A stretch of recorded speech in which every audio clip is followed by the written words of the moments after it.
Lesson 26, Mark 11. We're going to look through the first 14 verses here tonight. Come on in.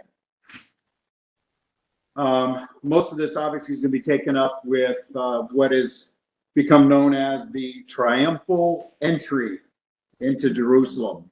And so let me read these first 11 verses of Mark chapter 11. There's one thing that's Useful. useful. We're in Mark 11, starting in verse 1.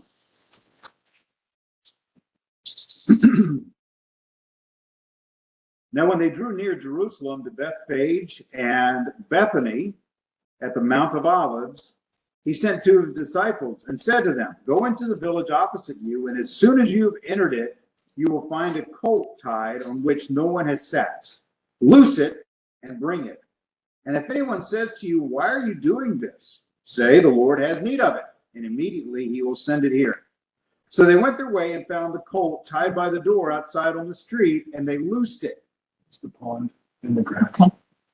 But some of those who stood there said to them, "What are you doing, loosing the colt?" And they spoke to them just as Jesus had commanded, so they let them go. Then they brought the colt to Jesus and threw their clothes on it, and he sat on it. And many spread their clothes on the road, and others cut down leafy branches from the trees and spread them on the road. Then those who went before and those who followed cried out, saying, "Hosanna! Blessed is he who comes in the name of the Lord. Blessed is the kingdom of our father David that comes in the name of the Lord. Hosanna in the highest." And Jesus went into Jerusalem and into the temple. So when he had looked around at all things, as the hour was already late, he went out to Bethany with the 12. I've always found that to be such a kind of a letdown after the big ride in. It's like, let's go look at the temple and then we'll go home. So can you do me a favor and close that blind? Yeah, because I'm going to move over to that chair. Oh, you are? Why? That way Nathaniel can come sit. Okay. Well, you're just going to be off. You'll be off camera. Huh? Yeah, she will. Yeah. It's all right. You can still speak up. Yeah. Why don't you slide your chair in a little bit so we can see You you? want to be in the Yes, you do. Yes, you do. Preston and I just had this conversation this afternoon. It's like, you can't be a mystery person on the Bible study. want to be the mystery I don't, person. doesn't Even if really I matter sit what you want. Here, you still can't see me. Well, you can. No. Good evening. Hi. We got seats for you. You don't need your camping chair. There's no footrest for those though.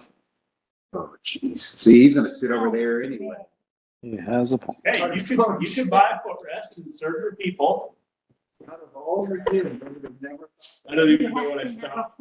I don't know what I stepped into here, but I'm stepping in fully. Yeah, you really, really are. All right, moving on. All right. Hey, yeah. So Jesus enters Jerusalem. You notice that the way that Mark writes it, that it says he drew near to Jerusalem, to Bethphage and Bethany, and really, from what I understand, is the way the geography is that if you're coming up the hill from Jericho, you would come to Bethany first, and Bethany's on the Mount of Olives. You get to that first before you get to Jerusalem, and so Bethany is on the other side of the Mount of Olives from Jerusalem. So even though they're only 2 miles from the city, they can't see Jerusalem because they've got a mountain, kind of like we've got this mountain. So we couldn't see on the other side. And then it seems like Bethphage, which they're not really completely sure where it is, probably was on the Mount of Olives, but on the other side. So they could basically see into Jerusalem. So about 2 miles, about a mile, and then into Jerusalem. So that's kind of the lay of the land. And so we see here that Jesus, we're in Mark 11, by the way. There. Thank you. Yes, sir. That Jesus has these two unnamed disciples procure the colt of a donkey. And so what's interesting, though, and we're going to ask this question as we get down into this, but Mark doesn't really overtly connect Jesus to the fervor of the crowd. As you look through these 11 verses, I mean, first off, it takes 6 verses of the 11 to get the donkey, right? So now we've got 5 verses to get basically Jesus into Jerusalem. And as a matter of fact, verse 11 is he's in Jerusalem looking at the temple. So essentially, the triumphal entry is in Mark is 4 verses of scripture, right? I mean, just not a whole lot there. Now, well, let me continue on. You'll notice that it shows the main part, other than the fact that they're throwing down clothes and throwing down the palm fronds, is that they were singing from what is Psalm 118. Okay, that's one of the Egyptian Hallel psalms, which they would normally sing when they were coming to Jerusalem for one of the festivals, right? And so that's what they're singing. So in some of the commentary said, well, really, they would be singing that anyway. And so you have to ask yourself the question, how connected were they to the song and who it was who was coming in and all that sort of thing. But we're gonna talk through that a little bit. I'm not going to spend the time tonight to go look at all of these parallels. Obviously, I've got them in the bubble over there. Matthew 21, 10 and 11, Luke 19, 39 and 40, and John 12, 12 and 12, 17 through 19 all associate Jesus' work and fame with the people's frenzy, right? Either saying, they've all gone off to him, or in John saying, you need to quiet your people, and Jesus saying, if they're quiet, even the rocks will cry out, right? And so there's a connection between the people's celebration and Jesus being there in a different way in the other gospel accounts versus what we see in Mark. Mark just really pops it and keeps going. Okay. So it's something that you need to remember is this would be John 12 would be the parallel. In John 11, the whole chapter in John 11 was about Jesus raising Lazarus from the dead, basically. And then the plot to get rid of him and Jesus in the aftermath. And so John makes it especially vivid that these people are pretty fired up about who Jesus is as they were going into Jerusalem, at least who they think he is, if I can say it that way. So a couple of other thoughts and then we'll do some questions. So first off, palm branches had been a symbol of Jewish nationalism since back in the days of the Maccabees, 200 years prior to that. So they even had it on their money. So that's something that should give us a clue about what they were thinking. And then over in 2 Kings 9:13, we see a passage where they're celebrating King Jehu, and the people lay their clothes on the steps. And so that was kind of an understood symbol of respect and yielding to authority that the people would have to lay their clothes down. And so that's kind of where that comes from. And then finally, Matthew, unlike Mark, Matthew quotes Zechariah 9:9 to explain that what Jesus was doing was not happenstance. And I will actually do that passage where we see this in chapter 21 there, the whole situation with him getting the donkey. And then Matthew records in verse 4 of chapter 21, all this was done that it might be fulfilled, which was spoken by the prophet, saying, tell the daughter of Zion, behold, your king is coming to you, lowly and sitting on a donkey, a colt, the foal of a donkey. Okay, so he was connecting that prophecy with what Jesus was doing. It's also interesting, some people have drawn a comparison to the blessing that Jacob gives at the end of Genesis, in Genesis chapter 49, in relation to Judah. And there's a connection with a colt as well. It's a little more tenuous than what we see here in Zechariah 9:9. Okay. So let me pause there. Questions or comments just about all of that, and then we'll do some questions from me. Are most of those different in the different Matthew, Mark, and John recordings?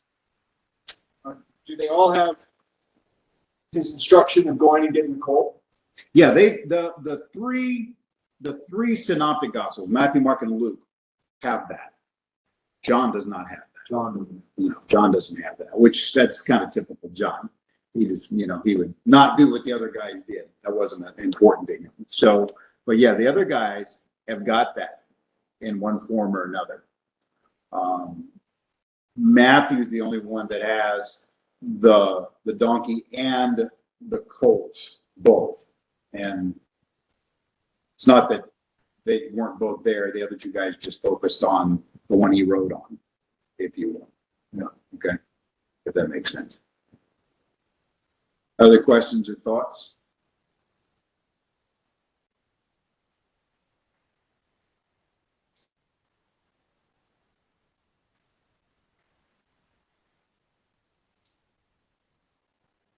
All right. So what do you guys think about this? Because I said it in Mark, and Matthew and Luke have it as well. Why did the gospel writers emphasize the disciples getting the colt? In Mark's case, there's more verbiage, there's more sentences and words about getting the colt than there is about the actual ride into the city. So what's the big deal with these guys getting the colt?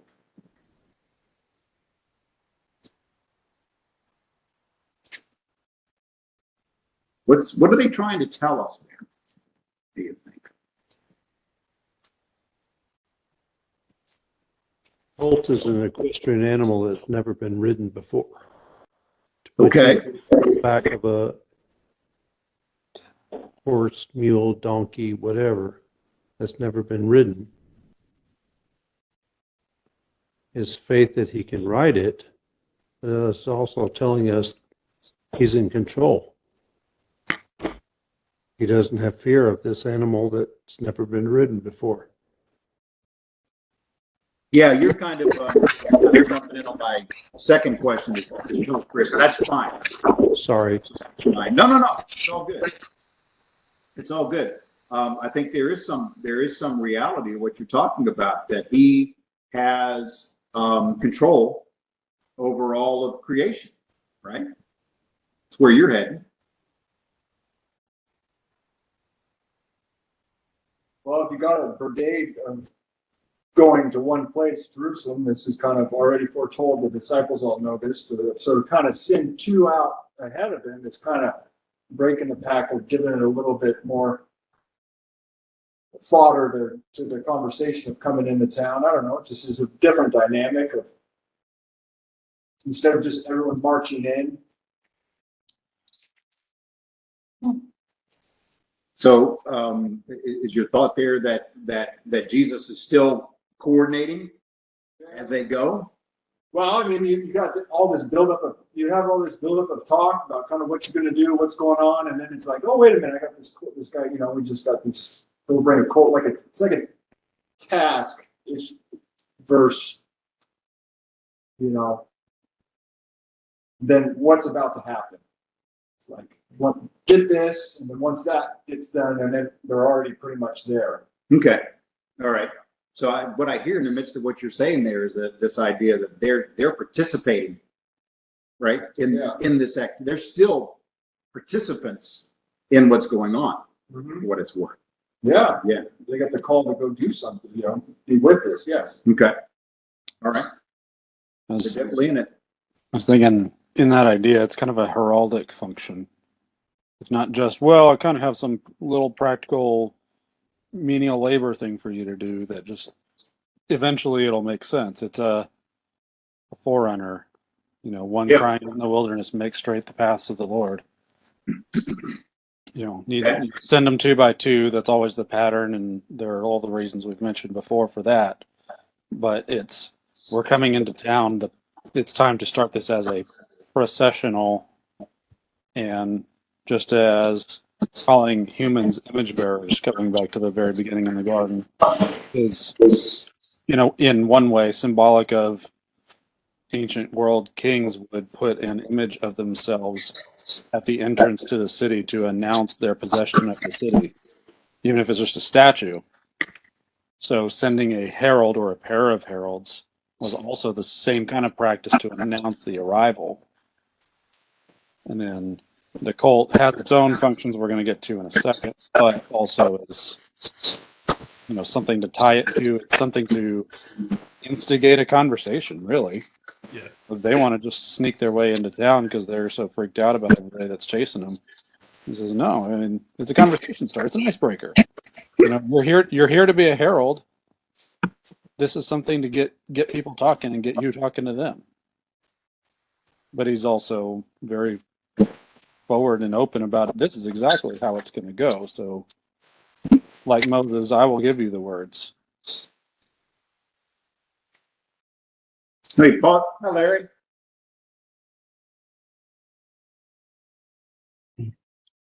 Aloha. Sorry I'm late, guys. No worries. He's Larry's in. Where are you? I'm actually in Tustin, California, in my grandson's bedroom right now. So Good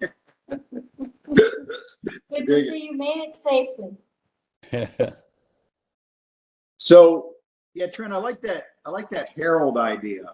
They're not just gonna, sneak in. There's that initial, we're here, and we've got a purpose to serve. I like that. It's like the big parade in Aladdin. Make way for Prince Ali. Same idea.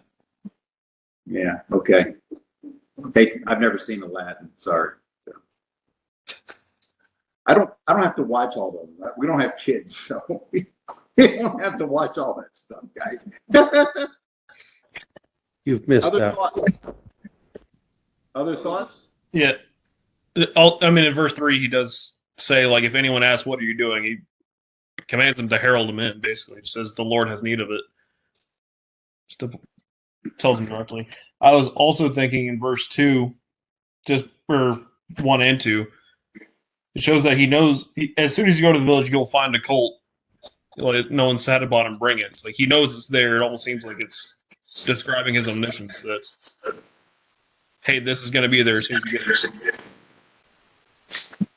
Well, you bring that up, and I tell you, you start reading what people have to say about this stuff, and most of the people I read are conservative writers. I mean, I don't read a bunch of flakes, but there are those that say, Jesus knew it was going to be there, and that's his omniscience, and so there you go.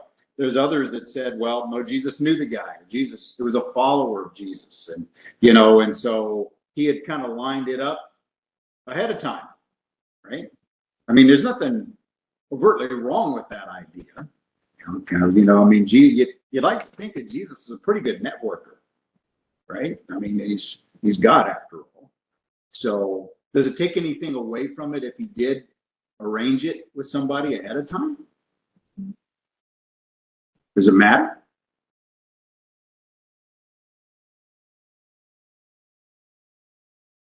I think it matters a little bit. Okay. In that you're right. He's a great networker, and I think that we need to always lend that to the character of Jesus, the human as he's on earth. But remember, he's also got other accounts that, remember, John says that all of the things that Jesus did couldn't be captured in all the books, period. So if Jesus just sort of set this up for networking, it almost takes away from the time when he tells Peter to go down to the river and there's a fish that's got a coin in it so you can pay the temple tax. So, Right. Yeah, he certainly could do that, but that limits the omniscience that John just sort of shed light on that I believe is a part of the heraldry here that Trent brought into light a couple moments ago. Yeah, when you started down that path, the one I always am amazed by is when he told Nathaniel that I saw you under the tree before he met the guy. And that pretty much sealed it for Nathaniel, that it's like, all right, yeah, you are the one. You are the Messiah. So There's yeah. another facet I pick up on with this is it fits in as not the fixing it up thing, Yeah, the name. Yeah. Not the fixing it up ahead of time, but the knowing it ahead of time is, the whole idea that Jesus borrowed everything. He borrowed a room to be born in. He borrowed a boat to teach from. He borrowed fish and bread to feed people. He borrowed a colt to ride into town, and he borrowed a tomb to be buried in. Yeah. Just like he kept telling telling his disciples, "Don't worry about tomorrow. Today has its own enough troubles." Not a sparrow falls without God knowing about it. How much more does he know about you and care about you? He's demonstrating his, resting in his faith, that what needs he has will be provided for, as a model forward for, look, I have mission. This is the next task. This is the next objective to be achieved. And if you want to get all aggressive with the words, but the tools will always be available. Don't go worrying about it. Don't go, getting desperate that, oh, I don't have this and I don't have that. It's, whatever you need, it'll be there. That's true. That also speaks to the idea of him being a sojourner. I mean, that, where it's a nice lesson for us, not to get so caught up and lining our nest, so to speak, is not only will it be provided, there's no reason to be heaping up, because he'll take care of it. And so, yeah. Well, there's another, so I'm looking at this also, it says the village opposite you, so maybe you can actually see the village. I'm not sure about that, but anyways, the other thing is instead of saying, here's $10, go get the colt that's tied up, he's saying, use my words and just bring and come back with the colt, because they will release him. So that was the difference in, because normally you go, oh yeah, let's go exchange something for this colt, that he's telling me to go get. But it's not. It's like, it's just you will find this. Here's what to say. Give that a go. It's an interesting perspective on that. How do we bring that forward to the 21st century? Is there something for us there, for us, that we're quick to, as you say, exchange money or goods or whatever, as opposed to, Well, the living, the Lord has need of it is kind of not a monetary, exchangeable statement you can make. right, In a sense now. right. So to have that be the catalyst to make this work. Perhaps kind of where the note is there is, I'm kind of thinking of some scriptures like, if a man's ways please the Lord, even his enemies are at peace with him, right? And we're told, to make friends of unrighteous mammon. There's a sense that we need to be more shrewd with the resources that are availability, and then I think of James saying, and it's contextually it's a little bit out there, but you have not because you ask not. You wonder sometimes, we as followers of Christ, we're empowered to be able to do all these things. Do we really? It's kind of where Trent was too. Do we really rely on our relationship with Jesus and use that as leverage? I don't know if we can do it in the 21st century in the same way, but you just wonder if there are people out there ready to support the cause of Christ. We just haven't asked. We haven't asked. I don't know. I also think more often God doesn't really want your stuff. God wants you. Right. The stuff will be there if it needs to be there, and if it's not there, then it doesn't need to be there.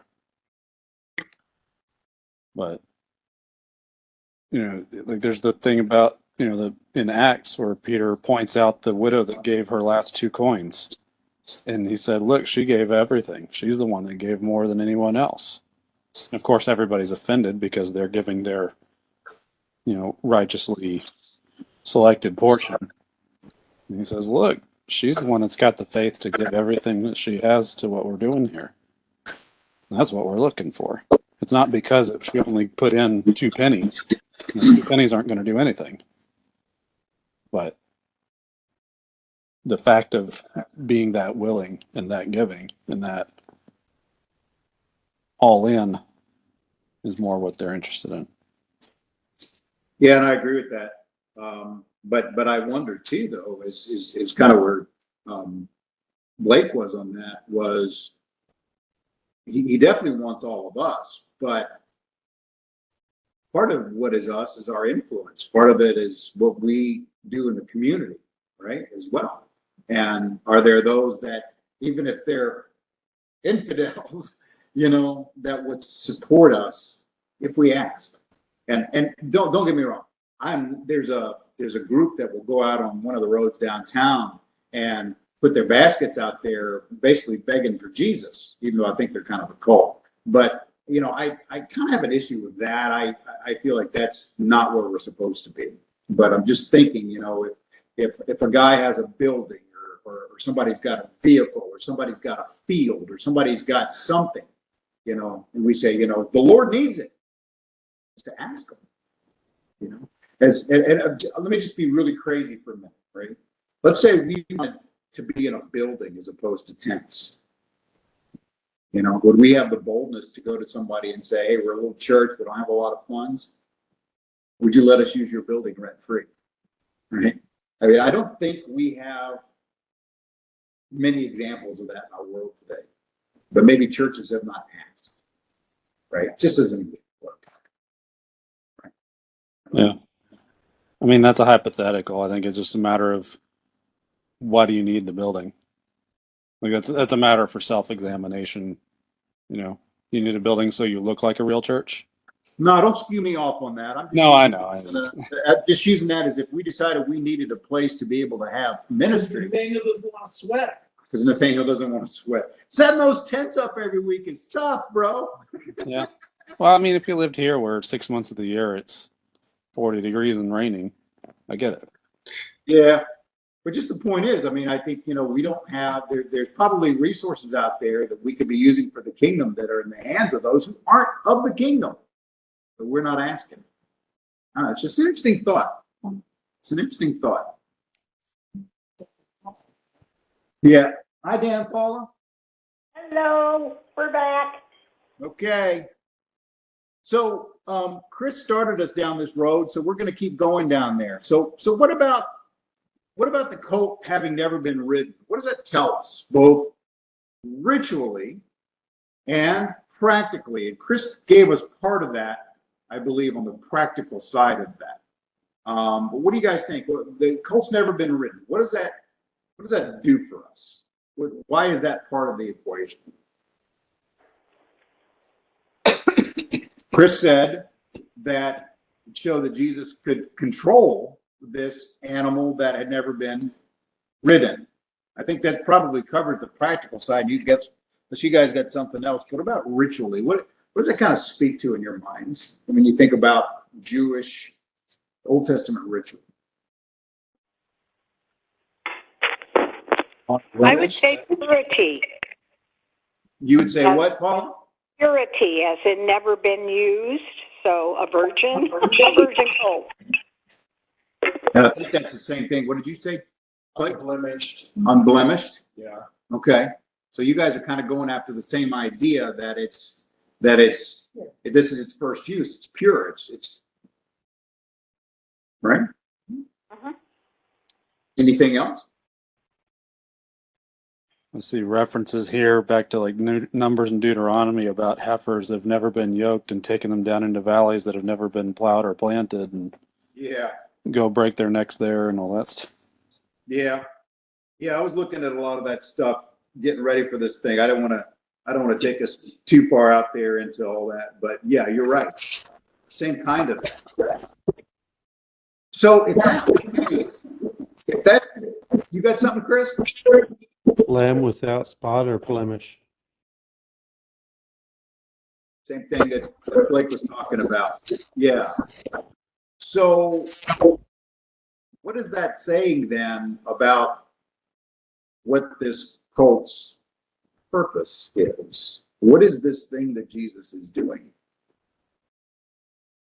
Trent hit earlier on the idea that he was being heralded to that part. Was that you, Preston? Yeah, but I was letting you finish your thought there. Go ahead. All right, did you finish? Yeah. Okay. So I think there's a couple more practical elements there too, and I like that Mark is the guy who's presenting it in this way with his audience, sort of John Mark writing in some ways toward the Roman mentality. So let's take a look at a couple of things, and Chris is right on top of this. He didn't just come out and say this. What Jesus is about to do to ride this donkey that's never been ridden. Never been done before. It's never been done before. Because you have to break this animal in order for you not only to ride it, but in order for you to put cloaks on it, because that's going to feel foreign to the animal too. So Jesus is about to do something that's never been done before, number one. Number two, the Romans would be very familiar with a conquering king coming in on a kind of animal.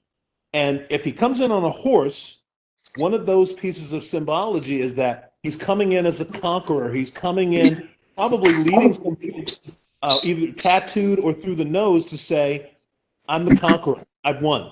But actually, Jesus is coming in on a donkey, which is a little bit different. That suggests a couple things.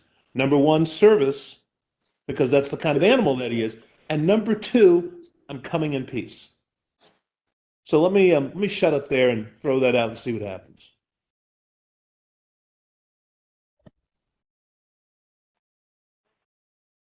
The donkey is more humble than the horse is.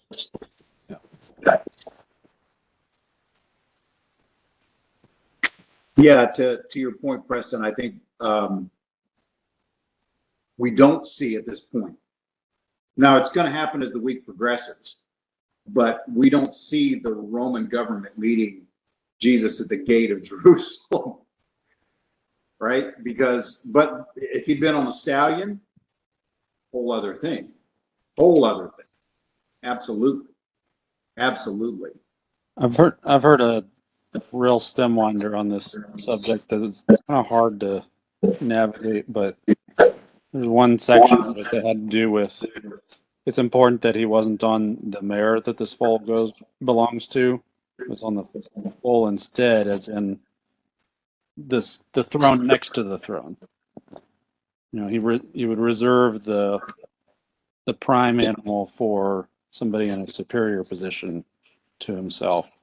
He takes up the secondary animal, even if they're not both riding together. And I think part of the stem winder was, well, they would have taken both animals together to keep the foal happy and blah, blah, blah, but they would have thrown the cloak over both of them to make one big seat.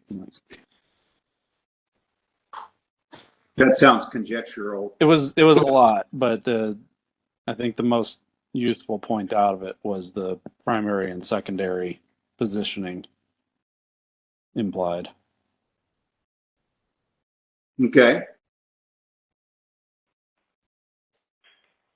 About completing the law, not overthrowing the law, and being right with the law. Does that have anything to, riding in on a donkey, not going to come in and shake things up as far as overthrow anything? But Well, there's a thread of that all through the Gospels and into the book of Acts. This idea that you're talking about civil law, not the Jewish law, right? No. The Roman law versus the Jewish law. Or what are you talking about? Jewish law. Okay. Well, he fulfilled the prophetic pronouncement from Zechariah. So I don't know where you might be heading with that. You got a thought on that? No, you're just mentioning about what a difference of a donkey would be. I'm saying, well, if the stereotype is to take away and start a new kingdom, here as it is in this chapter, so the earth is that's what the procession's for, it's not necessarily just that. It's just, well, they just go to the temple and turn around and go away, you know what I mean? So it doesn't go into that. Yeah. But yeah, with the donkey, typically maybe that wouldn't be even, be Yeah, everything I'm thinking about to respond to you feels more New Testament than Old Testament. You know, I mean, from my perspective, because I know that the Gospels and the book of Acts certainly demonstrate the fact that fellowship of Jesus is going to it's not going to be revolutionary from the standpoint of overthrowing governments. You know, rendering the God which is God and Caesar what is Caesar's.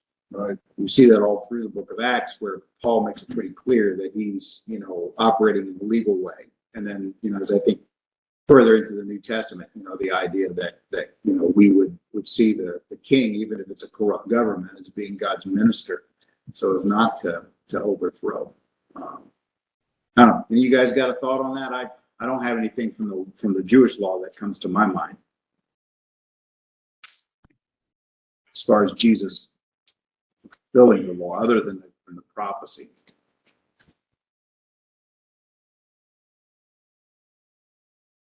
Bruce, you know, and I appreciate you trying to comb for information about the Jewish law. I don't see an issue here with the Jewish law. I really do appreciate that it's being fulfilled in watching Zechariah and some of the Old Testament prophets coming into fruition. But I do see this as potentially encroaching on Roman civil law, that had Jesus come in on a stallion, on a horse with this processional, Pilate would already have been involved, as opposed to the secret sort of machinations that needed to go on behind the scenes. But with this donkey and with the way that this processional happened, the Romans were not threatened by this at all.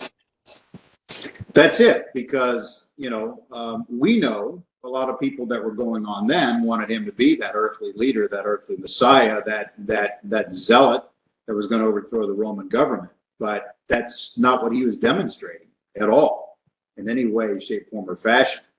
And so, you know, he did stay within the confines of the Roman law as he did all of this.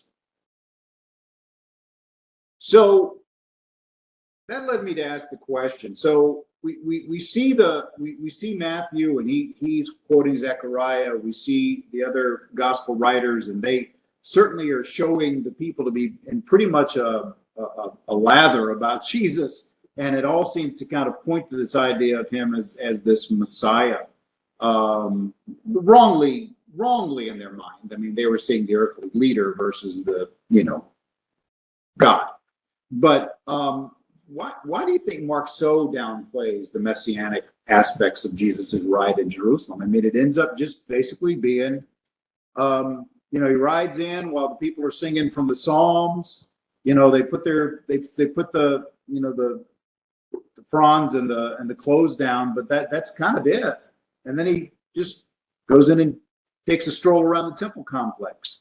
So, you know, why is this just part and parcel of who Mark was, and how he wrote the gospel, or is there some other reason, do you think, that he might be just really downplaying the messianic aspects of this compared to the other guys and the Well, people? I think that the way he's written so far in this gospel, that he is showing a side of Jesus that perhaps the other writers weren't. As we've talked about before, that verse, or chapter 10, verse 45, for even the Son of Man did not come to be served, but to serve. So Jesus is, his take on Jesus is more as a servant. Yeah, I like that, Paula. You know, to that end, I was reviewing this week and really what the perspectives are on the four Gospels, and I didn't write the pastor's name down. It's something I read actually on Blue Letter Bible, which I like Blue Letter Bible. A lot of good commentary stuff on there. He made the point that Matthew demonstrated Jesus as the son of David, King of the Jews.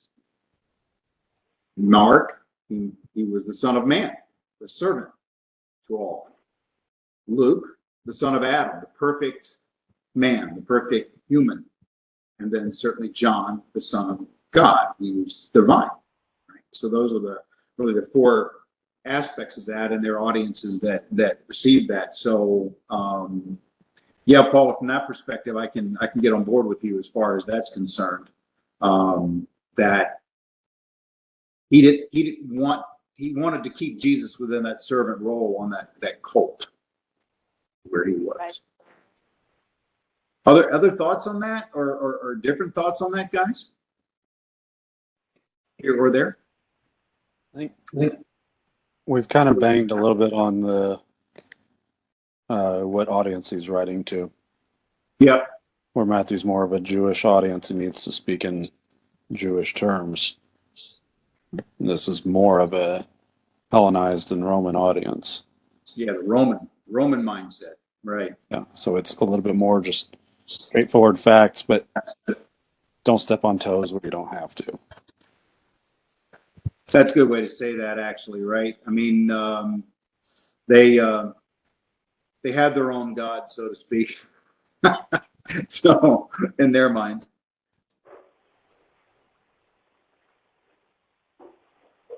All right, so we get into town, and you guys, if you go back and you read Matthew, I think it's Matthew. Matthew brings him in, and he actually compresses it all and starts turning over tables in the temple. We're not going to look at that until next week. And Mark, he essentially comes into Jerusalem, looks around, and then goes home. And the thought process is, we're not sure. Somebody made the statement that he walked from Jericho. It's like, well, no. If you read the parallels, I mean, he's been around. He might have boogied out a little bit just because of the heat that was going on with Lazarus, but there's no reason to think that he was miles and miles away. But it was late. It took a while for the pilgrims to all get into town, and by the time he's there, so why do you think he took the time to look around? Why do you go in the temple and take a look around? Is it just, hey, I like the place, haven't been here a while, or is there something more to it than that, do you think? Had he heard something? What? It's like Chevy Chase and Vacation at the Grand Canyon. Wow.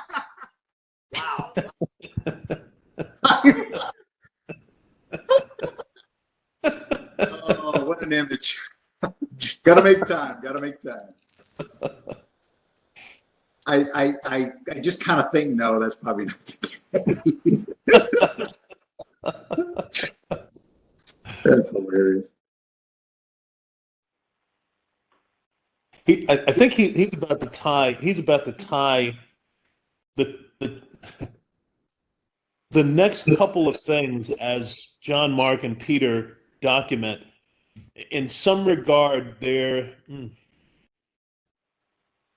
not bigger than the triumphal entry, but they're going to be significant in terms of their prophetic impact.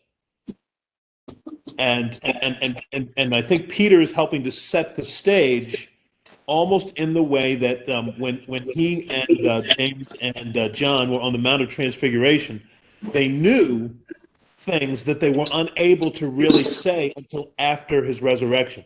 And what Jesus does next, temple, and then this growing,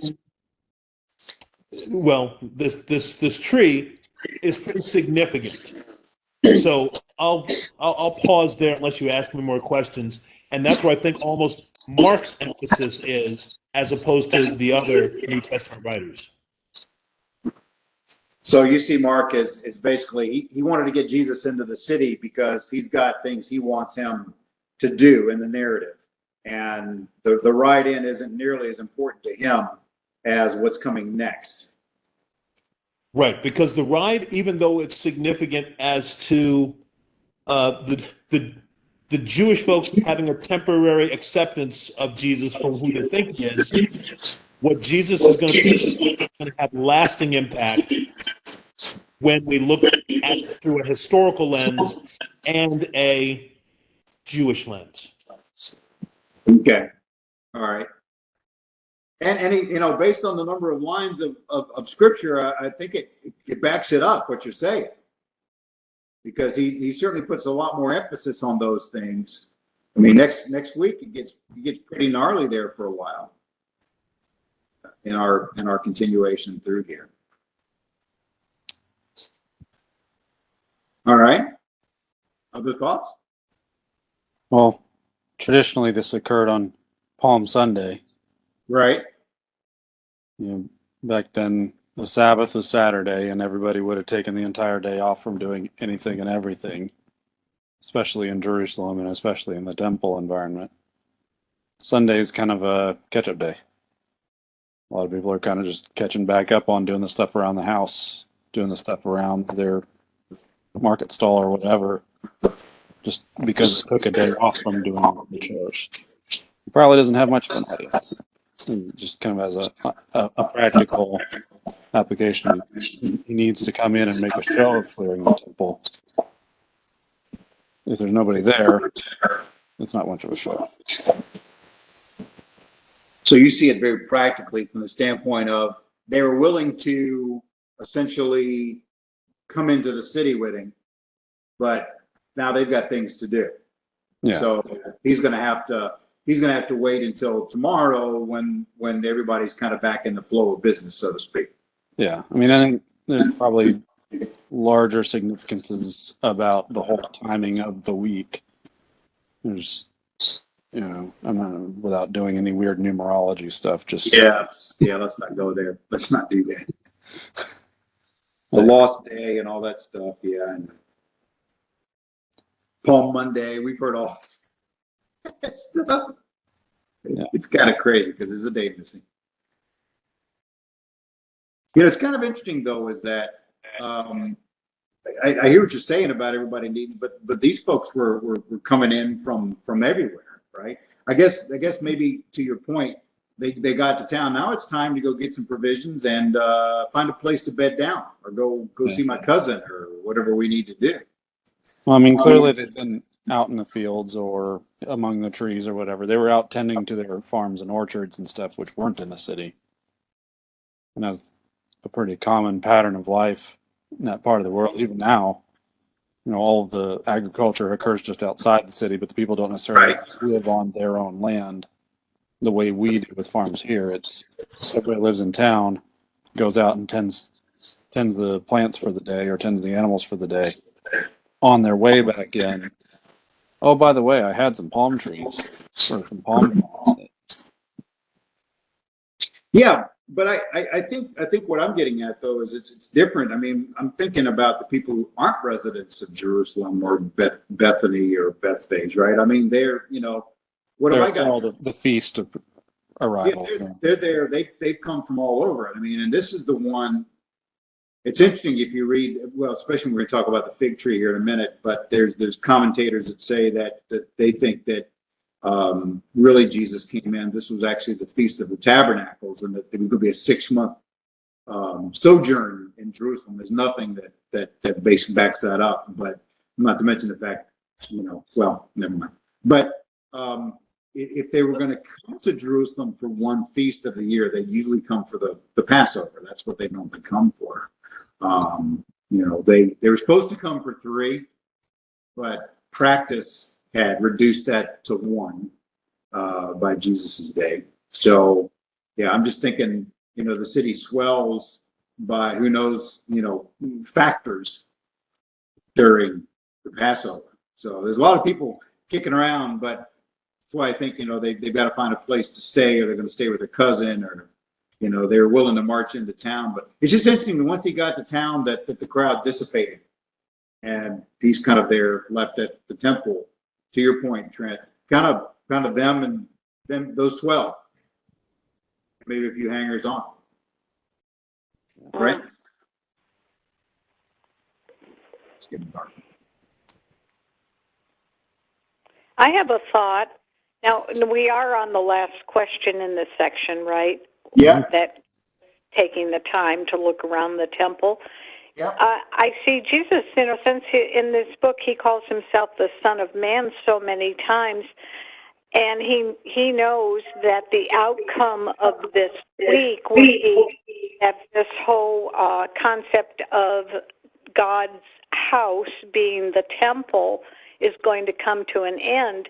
And I think it's kind of maybe a walk of nostalgia in there too, that he's looking around to see what has become of his father's house. Interesting. Well, there'll definitely be a change in focus after this. There's no doubt about that. The temple was going to stay around for about another 40 years, but he wouldn't be here either. I like your nostalgia idea, whatever the motivation behind that may be.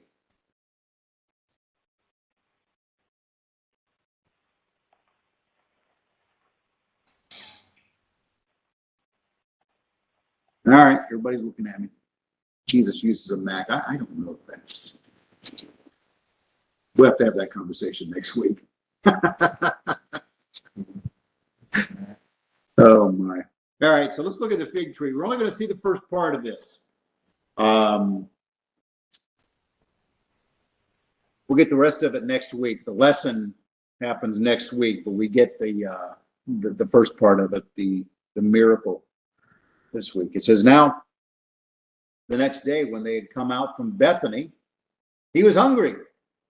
Seeing from afar a fig tree having leaves, he went to see if perhaps he would find something on it.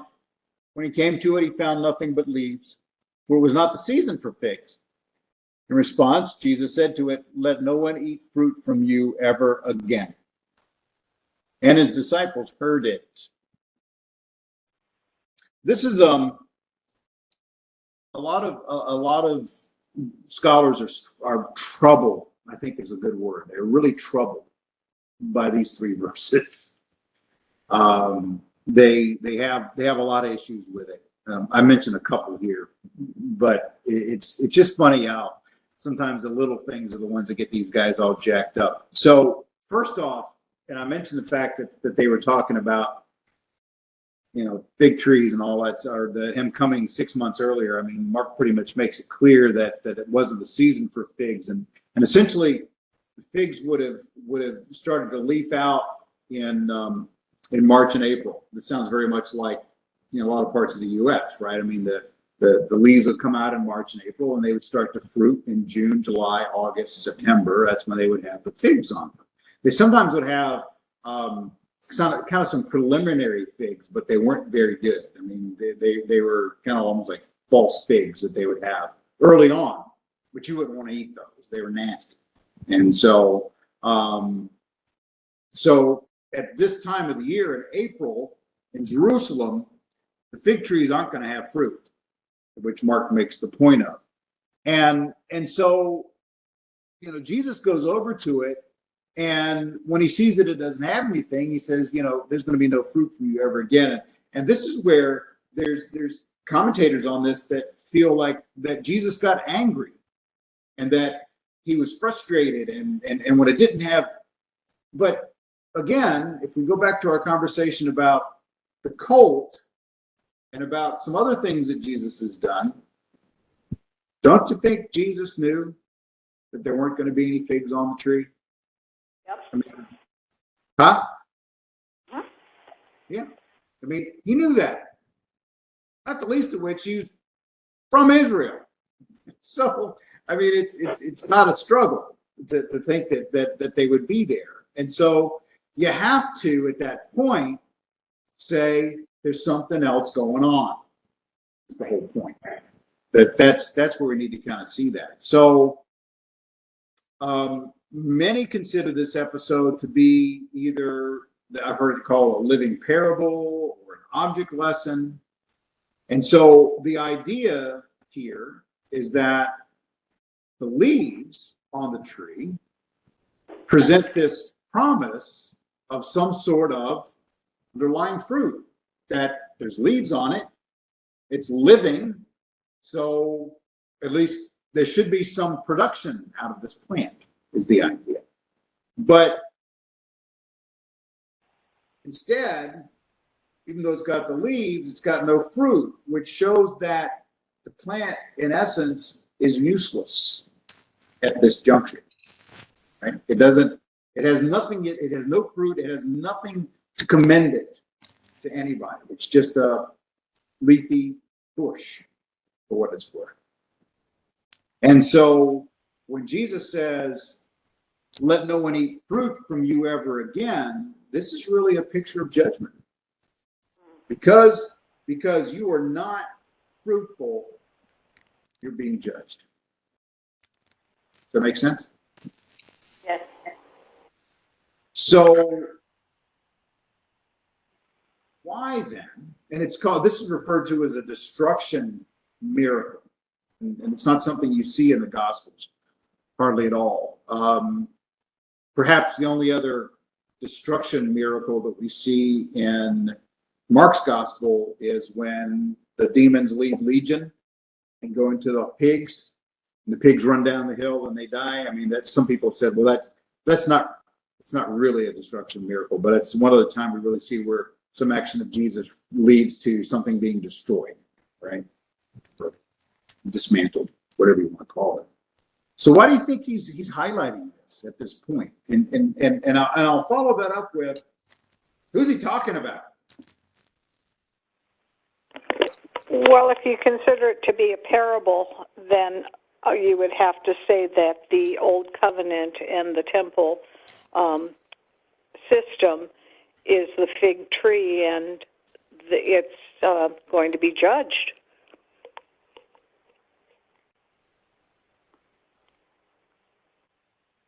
The Old Covenant? Yeah, well, because the Old Covenant, the old Jewish way of doing things. But did God, okay, I understand where you're heading, but did God judge that? Well, I'm just using it as a parable because you had used the saying that some people thought it was a living parable, so that's where I'm going with that. He's not physically to judge it; he's just using that as a parable. Okay, the reason I was kind of hesitating on that is I don't see that. I don't see God's judgment on the law or that. Nope, got to use the word parable. What is that? What is that? How does that work? The parable is the tree itself and not having fruit and being destroyed. That's the parable. So if the underlying truth behind the parable is what is the judgment? And so I thought what you were saying was that the sacrificial system and the law and the temple were being destroyed or judged. Is that what you're saying, Paula? Am I missing that? I think judged might be a little harsh.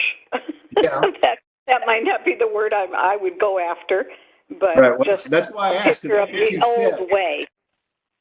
Okay. You know, the new wineskins, the old wineskin, that kind of a. Okay. Yeah, I definitely wouldn't say if judgment is the picture we're giving here, then I don't think that would be applicable. Okay. I like the thought, but I heard somebody. I would say just the tree is a picture of Israel, and that it's growing leaves, like it's showing off, like it's still keeping the law, still doing the sacrifices, it's keeping the Sabbath, but no one can sustain on it, no one can live off of it because it's not bearing the fruit it's supposed to. Okay, you're saying Israel. All of Israel? The temple, at least. The temple. All right, you're on the temple too. Why is the temple being judged? I didn't say judge. I just said no one's living off of it. No one's living what?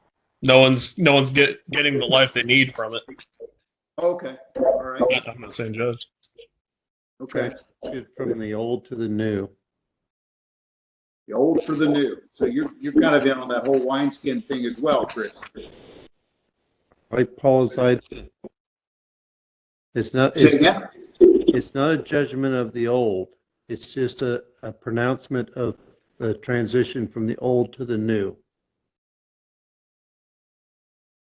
Okay, so you're kind of in the same boat with Paul to a certain extent. See, none of you guys want to take me serious on the idea that the word judgment is very clear here. This is a judgment. All right. I got you. If you say that, if he says that, may no one ever eat fruit from you again, that implies that someone's eaten fruit from it before, but in this off season. So what fruit doesn't want eaten would be the kind that doesn't produce nutrition to his body. So anyways, eating the good fruits from God is what you prefer. So if it's always going to be, or if there's bad fruits in it, then let it never have bad fruits and no one eats again, but only good fruits. Okay. Okay. So you're seeing that it was good for something at some point, and now it's not good for something Yeah. at some point. And since it's not, then I'm done with you. Yeah. Okay. All right. You might be onto something. I think it's important that his disciples heard him say it. I think that's an amazing phrase that's there. His disciples heard it. And I hear something of Paul telling Timothy to be ready to preach the word in season and out of season. Okay. Because these guys are about to be very out of season. Yeah. You know, only one of them is still going to be standing in front of the cross to actually personally witness all of the events all the way to the end. The rest of them are going to kind of scatter for a little bit. You know, Right. Peter, the favored, the one who's the church is going to be built on, and then the whole deal, is going to personally deny him 3 times. I think he's not necessarily saying so much about, well, too bad Jerusalem, or too bad Temple, or too bad everything that happened in the Old Testament. I think he's saying, well, since we're going up to the temple and some stuff's about to happen, and the the things you see me do, me being Jesus, are about to change from what we've done so far. He's trying to. It's not an old for the new, Old Testament economy or New Testament economy. It's old for the new. I was the teacher and you were the students. Now you guys are about to be the teachers. And of course, he uses agricultural metaphors all over the place. He's the tree, he's the vine, they're the branches, and et cetera, et cetera.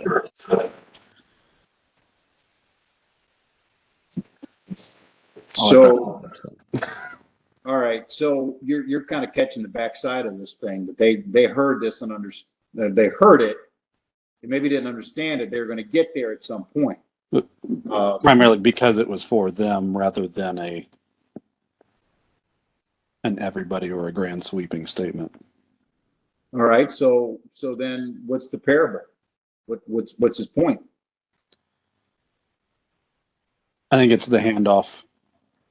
He's the source of everything, but he's been the teacher. He's the center of their world, and they've been the students. They're called disciples. Okay. Shortly, he's going to stop going around healing people and going around feeding people and going around teaching people. The teaching's done. The signs and wonders are done. Now it's time to just do the work and move on and hand the entire program off to a group of apostles rather than a group of students. So if they're going to be the ones doing the teaching and the spreading and the grafting new branches onto the vine, they need to be ready in season and out of season. And this tree is an example of one that isn't. Well, now you finally got kind of, and I think what you're saying is they needed to hear it because they're going to need to be able to give this message as they go forward. Yeah. Let me give you guys a thought, and I'm not saying it's the only interpretation of this that's out there, but it seems to be kind of an ongoing majority idea, is that Jesus was really speaking, and John, you talked about Israel. I think there's a subset of Israel that he's very much talking about here. He is going to, Preston brought up the fact a few minutes ago that we're going to spend a lot of time over the next week having some pretty intense conversations. And Matthew probably lines this up way more than Mark does. But Jesus is going to have his whole, brood of vipers sermon pretty soon. And what the message that they were going to need to take with them as they went forward, if you will, is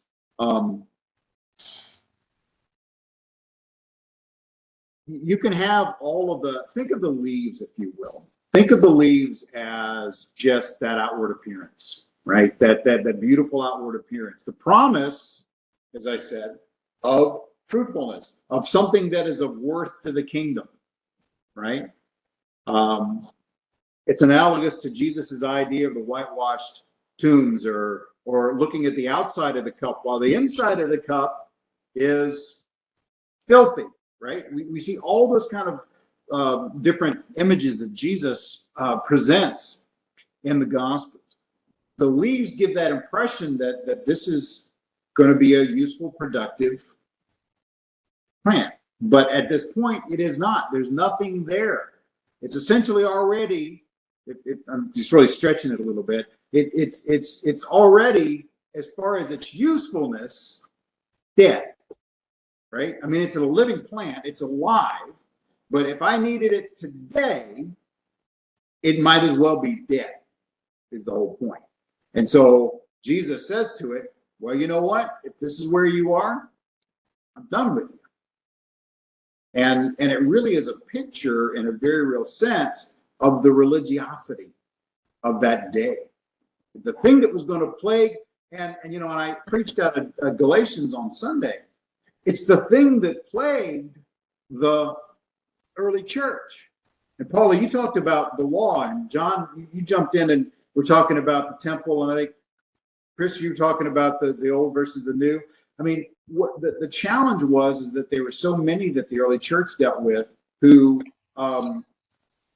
presented the picture of being good and useful and holy, but all they were was stuck in the law. They were religion people. They were religion. There wasn't anything of any worth.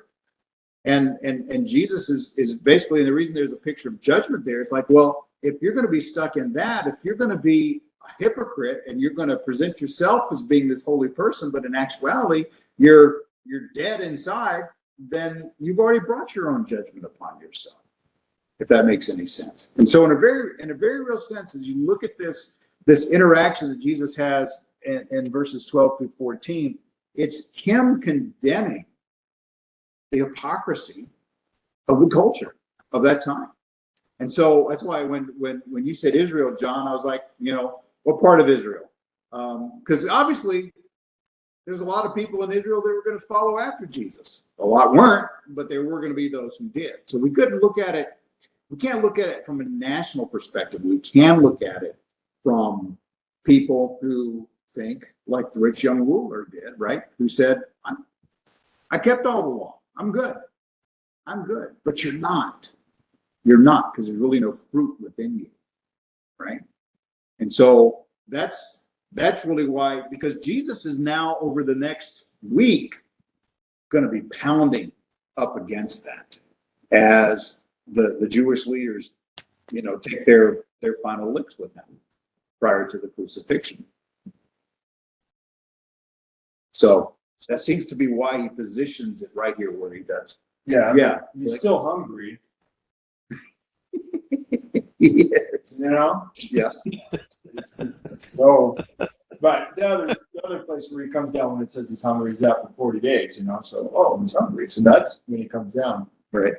But anyways, to hear a statement like that on a tree where it's obvious that, it's not there to bear fruit because it's not seasoned, but yet then what do you expect type of deal? So it's, we haven't gotten further or anything like that, but to hear those words is different. So I don't know if I would necessarily think it as a judgment of anything other than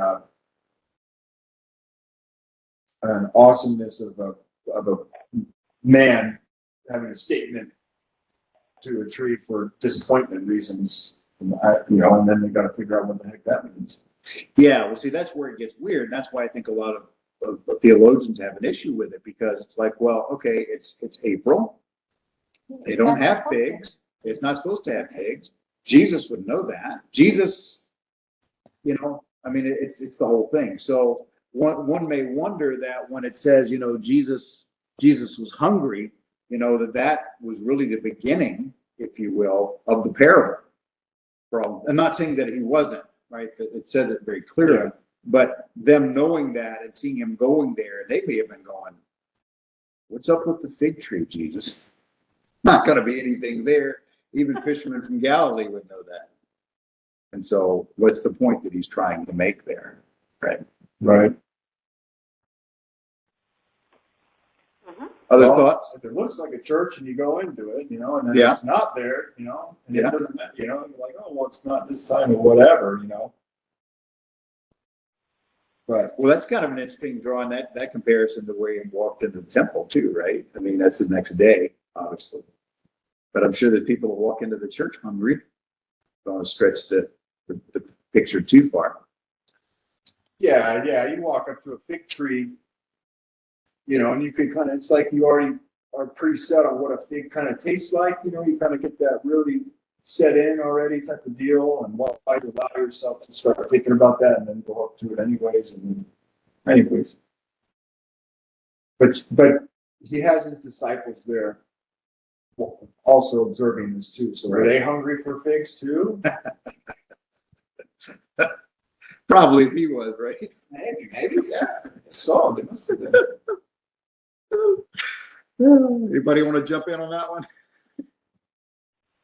Well, another stretch. It's probably like pretty low down, but it carries a little indictment with it.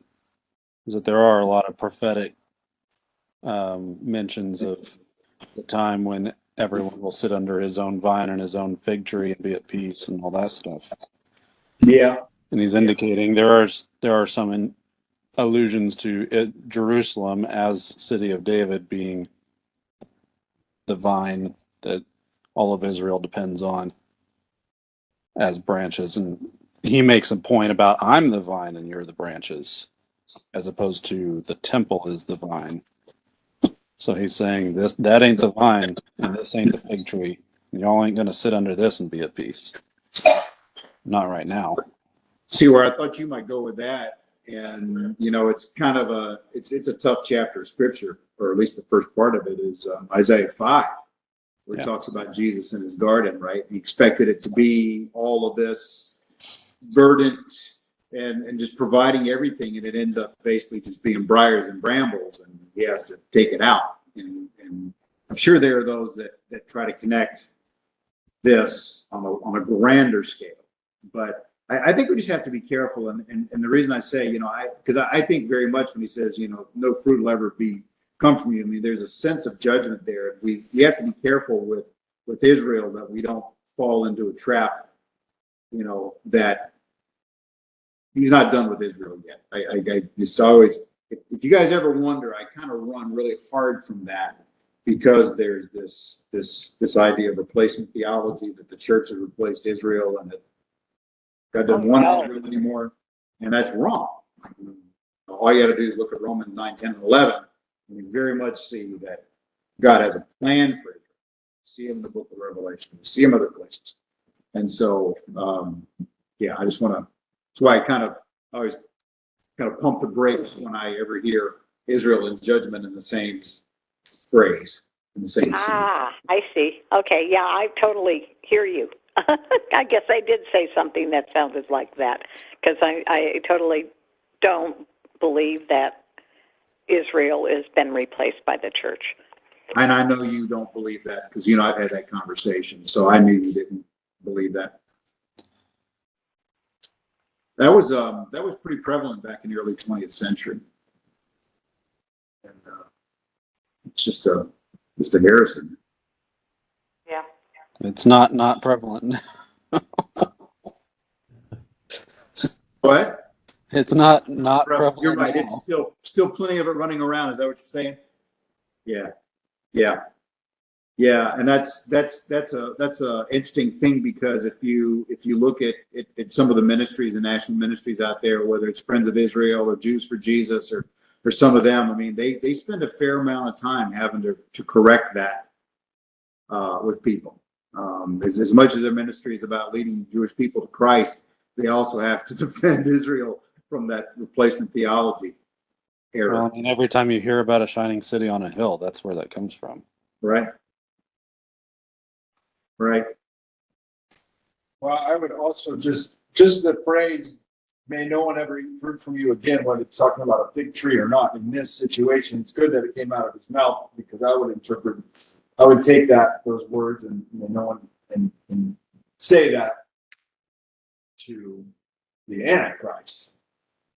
And these are very nice words to deliver at that time. Yeah. You know? Right.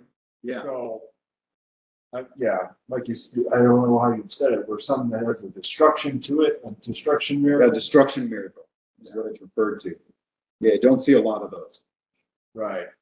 But it might have been something good to hear. To me, it'd be a phrase, if I heard it coming from Jesus, it'd be something that I would take note of with my ears. Absolutely. Yeah. Yeah. Definitely got his disciples' attention. There's no doubt about that. Not to be too extremely eschatological with it, though. We all try to act like the tree is standing in for somebody and is getting cursed. Why not? The tree has its lifetime. Whether it's a natural life or it gets cut off early, we'll see that it's withered the next day. You might be saying something about the people who would get a chance to eat from that tree, but they won't because of coming events. Oh, yeah. And indeed he returns to the Mount of Olives to talk about some coming events where people will be running for the hills and all that. That's in Matthew. Yes, he does. The Olivet Discourse. So they're not going to be potentially, symbolically at least, they're not going to be around to enjoy the fruits of that tree again. Okay. Yeah, I see you kind of coming at it from a different direction. At least not in a certain sense. And then, of course, the tree just withers up anyway, so the time has come for things to move forward. Right. Which I think is kind of that's a theme I think a lot of people saw in that, that new wineskin versus old wineskin idea. But yeah, you're right. There's going to be a coming time, as Jesus is going to describe. We're not going to see that in Mark. Yeah. But you can read that over in Olivet Discourse in Matthew 20, 23, 24, 24, and 25, 23 and 24, I think. So, all right. Anything else from you guys? Kind of worked it over. Yeah, Pastor, I'd like to reserve the right to revisit this, Lord willing, next week. I think when you talk and mention strongly that there's a judgment component in this parable, I don't know that we've milked that well enough. I really do think that maybe there's judgment potentially in three arenas. One on the nation of Israel, one potentially on the temple system, and maybe third, mankind in and of itself. And I'd have to be careful there because Jesus says this time when he comes, he's not coming to condemn, correct? Because even though there's a conviction of mankind, the punitive component is not going to happen until later. But the reason I'd like to revisit it is because we only did the first 14 verses or so of this chapter. When we get to the end, he's going to make a statement, and that statement's going to lend itself to, I think, something I've read in a book that says, without faith, it's impossible to please God. I think I've read that. And then Troy's been dancing all around this thing tonight about one of the great I am statements. I am the vine, you are the branches. Apart from me, fill in the blank. We're studying that right now. So I think that there's an indictment that maybe we'll need to revisit, and that Peter sees this, and there's going to be repercussions in the future, perhaps, when they have the Jerusalem Council, when Paul has to teach them that the temple is no more and is no good. So I think that there's some things to be perhaps revisit without making our heads spiral off our bodies next week, but it may not make sense until we get to the faith that Jesus ends with. But we haven't read that this week, so I don't know what I'm talking about. Yeah, we haven't read that part yet. I'm still, I understand the context within what you just said. I'm always hesitant about putting judgment on either the temple or Israel, and certainly they experienced a pretty major downturn in AD 70. There's no doubt about that. Yeah, we'll have time to talk about that next week, I think. So we'll talk some historical stuff there as well. So get revved up. All right, ladies and gentlemen, I think we'll call it a night. Thank you for being here tonight. We will continue on with Mark chapter 11, looking at Jesus cleansing the temple. That's where we start next week. So that's a great episode. So we'll enjoy that a great deal, I think. Let's have a word of prayer.